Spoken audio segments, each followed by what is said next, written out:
இன்றைய தியானம். அன்றியும் அவருடைய தீர்மானத்தின்படி அழைக்கப்பட்டவர்களாய் தேவனிடத்தில் அன்பு கூறுகிறவர்களுக்கு சகலமும் நன்மைக்கு ஏதுவாக நடக்கிறதென்று அறிந்திருக்கிறோம். ரோமர் 8:28. ஆண்டவரும் இரட்சகருமாகிய இயேசு கிறிஸ்துவின் நாமத்தினாலே இந்த கால வேளையிலே இன்றைய தியான நிகழ்ச்சியின் வாயிலாக உங்கள் ஒவ்வொருவரையும் சந்திப்பதில் நான் கிறிஸ்துவுக்குள் மிக்க மகிழ்ச்சி அடைகிறேன். பிரியமானவர்களே, அப்போஸ்தலனாகிய பவுல் ரோமாபுரியில் உள்ள பரிசுத்தவான்களுக்கு, விசுவாச மக்களுக்கு, கர்த்தருடைய பிள்ளைகளுக்கு எழுதும் பொழுது அவர் எழுதுகிறார், அவருடைய தீர்மானத்தின்படி அழைக்கப்பட்டவர்களாய் தேவனிடத்தில் அன்பு கூறுகிறவர்களுக்கு என்று எழுதுகிறார். கர்த்தருடைய தீர்மானத்தின்படி நீங்களும் நானும் அழைக்கப்பட்டிருக்கிறோம். அழைக்கப்பட்டவர்களாய் தேவனிடத்தில் அன்பு கூறுகிறவர்களாய் இருப்போம் என்று சொன்னார். இருக்கிறோம்னு சொல்றவங்க கர்த்தரை மகிமைப்படுத்துவோம்.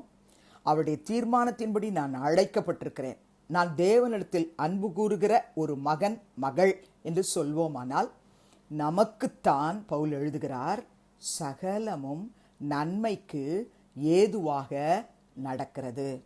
கர்த்தருடைய பிள்ளைகளே, நம்ம வாழ்க்கையில் இது வரைக்கும் நினச்சி பார்த்தோன்னு சொன்னால் சிலது நம்மளால் ஏற்றுக்கொள்ள முடியலை.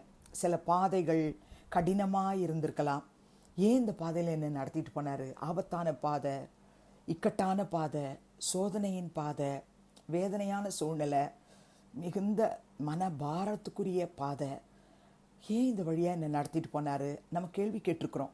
ஆனால் இன்னைக்கு பரிசுத்த ஆவியானவர் நமக்கு இந்த வசனத்தின் மூலமாய் ஒன்றை தெளிவுபடுத்த விரும்புகிறார். என் மகளே, என் மகனே, நீ தேவனிடத்தில் அன்பு கூறுகிறாய்.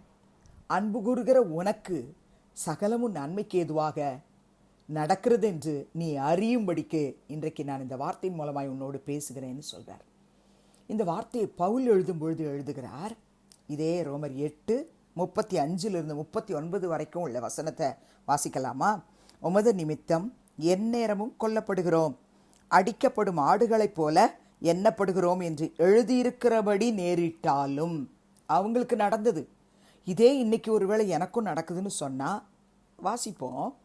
தொடர்ந்து உள்ள வசனங்கள் மூலமாக கர்த்தர் நம்மை பலப்படுத்துவாராக. கிறிஸ்துவின் அன்பை விட்டு நம்மை பிரிப்பவன் யார்? உபத்திரவமோ, வியாகுலமோ, துன்பமோ, பசியோ, நிர்வாணமோ, நாசமோசமோ, பட்டயமோ, இவை எல்லாவற்றிலேயும் நாம் நம்மில் அன்பு கூறுகிறவராலே முற்றும் ஜெயம் கொள்ளுகிறவர்களாய் இருக்கிறோமே. என் அன்பு சகோதரனே, சகோதரியே, உன் வாழ்க்கையிலேயே, என்னுடைய வாழ்க்கையில், நம்ம எல்லாருடைய வாழ்க்கையிலையும் இந்த பாதையெல்லாம் கடந்து போய் கொண்டிருக்கிற ஒரு சூழ்நிலைக்குள்ளே இப்பொழுதும் நீங்கள் இருக்கலாம், நாம் இருக்கலாம். ஆனால் பவுல் என்ன எழுதுறாரு? இவை எல்லாவற்றிலேயும் நாம் நம்மில் அன்பு கூறுகிறவராலே முற்றும் ஜெயம் கொள்ளுகிறவர்களாய் இருக்கிறோமே. 37ஆம் வசனம் வரைக்கும் நமக்கு விளங்குது. அதுக்கு பிறகு அவர் எழுதுறார் பாருங்க, 38, 39. மரணமானாலும் ஜீவனானாலும் தேவதூதர்கள் ஆனாலும் அதிகாரங்கள் ஆனாலும் வல்லமைகள் ஆனாலும் நிகழ்காரியங்கள் ஆனாலும் வருங்காரியங்கள் ஆனாலும் உயர்வானாலும் தாழ்வானாலும் வேறெந்த சிருஷ்டியானாலும் நம்முடைய கர்த்தராகிய கிறிஸ்து இயேசுவில் உள்ள தேவனுடைய அன்பை விட்டு நம்மை பிரிக்க மாட்டாதென்று நிச்சயத்திருக்கிறேன். அவருக்கு அந்த நிச்சயம் இருக்கு, நமக்கும் இந்த நிச்சயம் இருக்கணும்னு கர்த்தர் இந்த வார்த்தையின் மூலமாய் நம்மோடு பேசுகிறார். எவ்வளவு பாடுகள், உபத்திரவங்கள், வேதனைகள் வழியாய் கடந்து போனாலும் என் அன்பு சகோதரனே, சகோதரியே, கலங்க வேண்டாம். நம்ம அவரால் நேசிக்கப்படுகிறவர்கள், நாம அவரிடத்தில் அன்பு கூறுகிறவர்களாய் இருக்கிறோம். ஆகவே சகலமும் நம்முடைய வாழ்க்கையில இதுவரைக்கும் நடந்தது எல்லாமே நன்மைக்கு எதுவாகவே நடந்திருக்கிறது. அவர் நம்மை விட்டு விலகவே இல்லை. பிரியமானவர்களே, நீங்கள் ஆதியாகமத்தின் புத்தகம் 50ஆம் அதிகாரம் 20ஆம் வசனத்தை வாசிப்பீர்கள் என்று சொன்னால், யோசேப்பு தன்னுடைய சகோதரர்களை பார்த்து பேசுற ஒரு காரியம். பயப்படாதீங்க, நான் என்ன தேவனா? நீங்கள் எனக்கு தீமை செய்ய நினைத்தீர்கள், தேவனோ இப்பொழுது நடந்து வருகிறபடியே வெகு ஜனங்களை உயிரோடே காக்கும்படிக்கு அதை நன்மையாக முடிய பண்ணினார். சகோதரர்களே, நான் உங்களை பழிக்கு பழி வாங்கிடுவேன், நீங்க பயப்படுறீங்க. நான் என்ன தேவனா?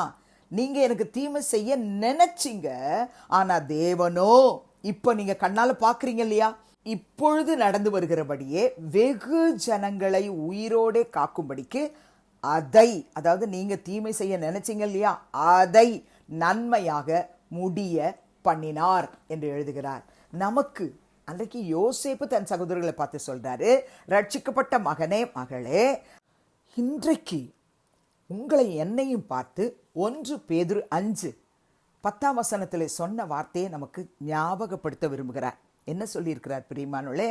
கிறிஸ்து இயேசுவுக்குள் நம்மை தமது நித்திய மகிமைக்கு அழைத்தவராயிருக்கிற சகல கிருபையும் பொருந்திய தேவன் தாமே கொஞ்ச காலம் பாடு அனுபவிக்கிற உங்களை சீர்படுத்தி, ஸ்திரப்படுத்தி, பலப்படுத்தி, நிலை நிறுத்துவாராக. நிச்சயமா நம்மளுக்கு எல்லாமே நன்மைக்கு எதுவாக தான் முடியும். நம்மளை அதுக்காக தான் இந்த உலகத்தில் சீர்படுத்துறாரு. எது மூலமா? பாடுகள் மூலமா சீர்படுத்துறாரு, ஸ்திரப்படுத்துறாரு, பலப்படுத்துறாரு, நிலை நிறுத்துவார். ஜெபிக்கலாமா? பரிசுத்தமுள்ள பிதாவே, இயேசு கிறிஸ்துவின் நாமத்தில் உம்முடைய சமூகத்துக்கு நாங்கள் வருகிறோம். ரோமர் 8:28 படி அன்றியும் அவருடைய தீர்மானத்தின்படி அழைக்கப்பட்டவர்களாய் தேவனிடத்தில் அன்பு கூறுகிறவர்களுக்கு சகலம் நன்மைக்கு ஏதுவாக நடக்கிறது என்று அறிந்திருக்கிறோம் என்று பவுல் எழுதினாரே, இந்த வார்த்தையின்படி எங்கள் வாழ்க்கையில இதுவரைக்கும் சகலமும் நன்மைக்கு எதுவாய் நீ நடத்தி கொண்டு வருகிறதுக்காக ஸ்தோத்திரம். அப்போஸ்தலனாகிய பவுலுக்கு மாத்திரமல்ல, யோசேப்பு தன்னுடைய சகோதரர்களிடத்தில் சொன்னது போல எங்களுடைய வாழ்க்கையிலும் சகல தீமைகளையும் நன்மைக்கு எதுவாய் நீர் முடிய பண்ணி எங்களை ஆசீர்வதித்துக் கொண்டு வருகிறதுக்காய் உமக்கு நன்றி. ஒரே ஒரு நம்பிக்கையோடு நாங்கள் உமக்கு நன்றி சொல்லுகிற ராஜா. கொஞ்ச காலம் பாடு அனுபவிக்கிற எங்களை கர்த்தர் சீர்படுத்துகிறதுக்காய் ஸ்தோத்திரம், ஸ்திரப்படுத்துகிறதுக்காய் ஸ்தோத்திரம், பலப்படுத்தி கொண்டு வருகிறதுக்காய் ஸ்தோத்திரம், நிலை நிறுத்தப் போகிறதுக்காய் ஸ்தோத்திரம். இயேசுவின் நாமத்தில் பிதாவே, ஆமென். கிறிஸ்துவுக்குள் பிரியமானவர்களே, இந்த நாளிலே கர்த்தர் தாமே உங்களோடு கூட இருப்பாராக, உங்களை ஆசீர்வதிப்பாராக, உங்களை நடத்துவாராக. ஆமென்.